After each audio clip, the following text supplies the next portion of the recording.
تو ہمیں چاہیے کہ ہم صاف پانی پئیں تاکہ ہمارے جسم کی نشو و نما بڑی اچھی ہو سکے۔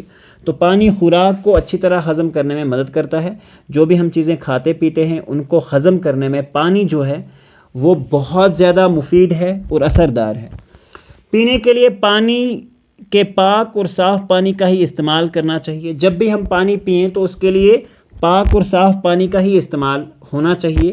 ابالا ہوا پانی عام طور پر جراثیم سے پاک ہوتا ہے۔ پیارے بچوں، آپ نے پڑھا ہوگا کہ بہت سارے مائکرو آرگنزمز ہمارے پاس ایسے ہیں جو ہماری آنکھوں سے بڑے اوجل ہیں، ان کو ہم جراثیم کہتے ہیں۔ ٹھیک ہے بچوں، جراثیم ایکچولی جرثومہ کی جمع ہوتا ہے، اور یہ وہ چھوٹے جاندار کیڑے ہوتے ہیں جو نظر نہیں آتے اور بیماریاں پیدا کرتے ہیں۔ قدرتی پانی پہاڑوں پر جمی برف کے پگھلنے سے حاصل ہوتا ہے۔ ہمارے پاس جو پانی اکثر آتا ہے ہمارے گھروں کے اندر، یہ قدرتی پانی ہوتا ہے، اور یہ پہاڑوں پر جو جمی برف ہوتی ہے اس کے پگھلنے سے حاصل ہوتا ہے۔ جب گرمیوں کے دنوں میں یہ پگھل جاتا ہے تو ہم اس سے پانی حاصل کرتے ہیں، یا بارش سے، یا کنوؤں سے، یا چشموں اور تالابوں کا پانی خالص نہیں ہوتا۔ خالص سے مراد ہوتا ہے بچوں کہ صاف نہیں ہوتا، مطلب ایگزیکٹ فارم میں نہیں ہوتا کہ جس کو ہم ڈائریکٹلی وہاں سے آیا اور ہم پی سکتے ہیں، کیونکہ اس کی جب یہ پیدا ہوتا ہے پانی تو بہت ساری ایسی چیزیں ہیں جو اس کے اندر مکس ہو جاتی ہیں، تو اس لیے ہمیں پانی کو ابالنا بڑا ضروری ہوتا ہے۔ اس پانی میں مختلف قسم کے معدنیاتی مادے جو ہوتے ہیں شامل ہو جاتے ہیں، تو اسی میں جو مٹی سے آئے ہوئے جو بہت ساری چیزیں ہوتی ہیں وہ اس کے اندر مل جاتی ہیں۔ اور اس طرح سمندر کا پانی آپ کو پتہ ہی ہے کہ وہ نمکین ہونے کے باعث استعمال میں تو نہیں لایا جاتا، اور سمندر کا جو پانی ہے وہ ہم استعمال نہیں کر سکتے کیونکہ اس کے اندر سالٹ ہوتا ہے۔ ٹھیک ہے بچوں، تو سالٹ والا پانی آپ پی نہیں سکتے۔ آلودہ پانی کے استعمال سے ہیضہ اور ٹائیفائڈ جیسی مہلک بیماریاں پیدا ہو سکتی ہیں۔ اللہ بچائے ڈائریا ہونا، یا سر میں درد ہونا، یا اللہ بچائے ٹائیفائڈ اور فیور ہونا، یہ ساری جو بیماریاں ہیں یہ بھی گندے پانی کے استعمال سے پھیل جاتی ہیں۔ اگلا پیرا ہے، ہوا اور پانی کے بعد سب سے ضروری چیز غذا ہے۔ تو پیارے بچوں، اگر ہم ہوا اور پانی کو بات چھوڑیں تو سب سے اہم جو چیز ہے ہمارا کھانا پینا۔ غذا جو ہے، جو چیزیں ہم کھاتے پیتے ہیں ان کو ہم غذا کہتے ہیں۔ ہماری صحت کا انحصار ہوتا ہے، یعنی کہ ڈیپینڈنس، دار و مدار غذا کے درست انتخاب پر ہے۔ تو پیارے بچوں، غذا کے درست انتخاب مطلب اس غذا کے درست انتخاب سے مطلب ہے کہ ہمیں صحیح غذا کھانی چاہیے، ایسی چیزیں نہیں لینی چاہیے جو ہماری صحت کے لیے مضر ہوں۔ تو اس لیے ہمیں صحیح غذا کا انتخاب کرنا مطلب چوائس کرنی چاہیے۔ لہٰذا غذا کا انتخاب ایسا ہونا چاہیے جو پورے جسم کی نشو و نما کے لیے مفید ہو۔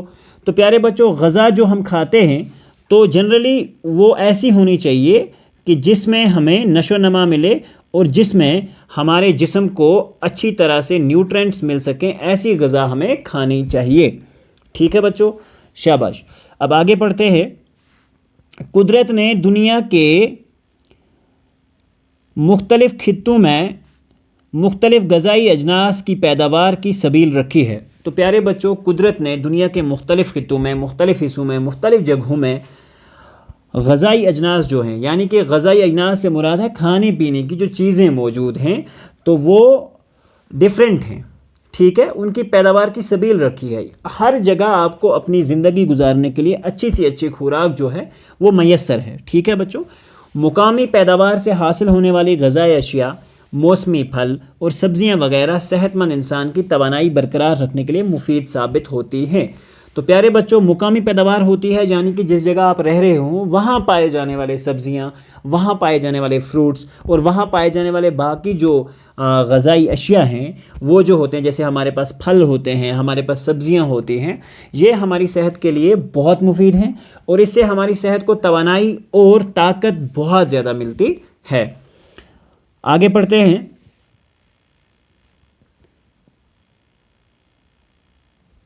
اچھی غذا وہی ہے جو ہلکی، سادہ، قوت بخش اور تازہ ہو۔ اچھی ہوا وہی ہوتی ہے جو سادہ ہو، سمپل ہو، زیادہ تیل نہ ڈلا ہو، زیادہ تڑکا نہ لگا ہو۔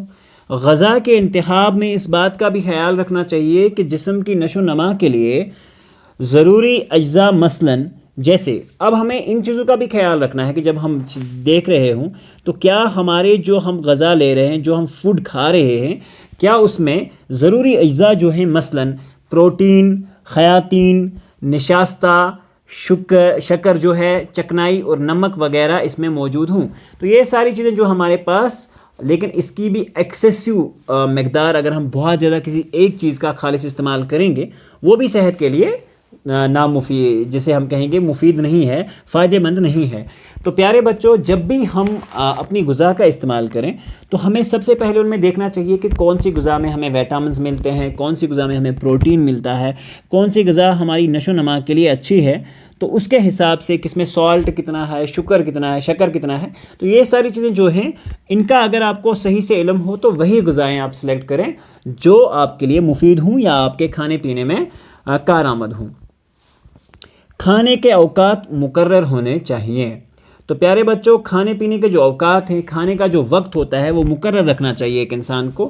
وقت بے وقت کھاتے رہنا ہاضمے کو کمزور کر دیتا ہے، اور ہمیشہ کھاتے رہنا اور وقت بے وقت جو ہے کھانا پینا رہنا، اس سے بہت ہاضمے میں کمزوری آتی ہے اور ہاضمہ بگڑتا ہے. پھر انسان کو مختلف قسم کی پیٹ کی بیماریوں سے دوچار ہونا پڑتا ہے.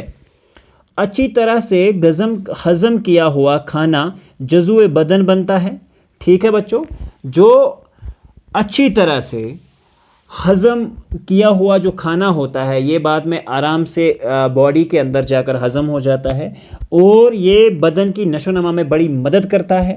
اور دوسری چیز یہ ہے کہ خون بنانے میں بھی اس کا بہت ہی زیادہ فائدہ ہے. اور دوسری چیز کہ جزو بدن سے مراد یہاں پہ ہے کہ یہ ایک جسم کا بعد میں ایک حصہ سا بن جاتا ہے. ٹھیک ہے بچوں، ضرورت سے زیادہ غذائیت والی خوراک اور تلی ہوئی چیزوں سے طرح طرح کی بیماریاں پیدا ہو سکتے ہیں. تو پیارے بچوں، ہم اکثر اپنے گھروں میں تلی ہوئی چیزیں اور بہت زیادہ کھاتے ہیں، اور بیماریاں جن سے پیدا ہو سکتی ہیں. زیادہ کھانا صحت کے لیے زیادہ نقصان دہ ہے، اور ہم جتنا زیادہ کھا رہے ہوں اتنا زیادہ کھانا جو ہے ہماری صحت کے لیے بہت زیادہ نقصان دہ ہے اگر ہم بہت زیادہ کھا رہے ہوں. ٹھیک ہے بچوں، بہترین اصول یہ ہے کہ کھانے سے اس وقت ہاتھ کھینچ لیا جائے جب تھوڑی بھوک ابھی باقی ہو.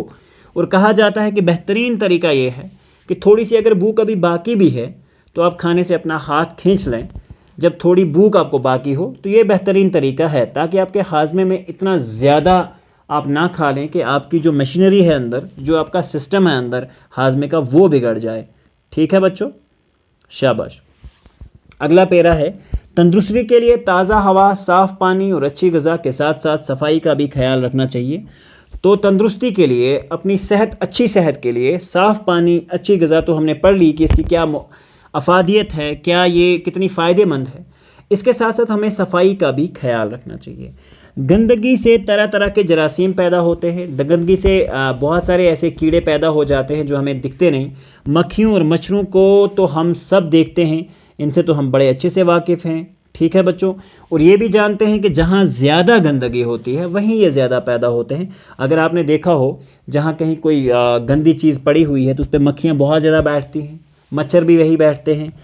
لیکن لاکھوں جراثیم ایسے ہوتے ہیں جنہیں ہم اپنی آنکھوں سے نہیں دیکھ سکتے. یہ مچھر مکھی کی اگر ہم بات کریں تو یہ ایسی چیزیں ہیں جن کو ہم دیکھ سکتے ہیں، لیکن بہت سارے ایسے بھی چیزیں ہیں جن کو ہم بالکل دیکھ بھی نہیں سکتے اور وہ ہمارے کھانے میں، ہماری غذا میں مکس ہو جاتی ہیں.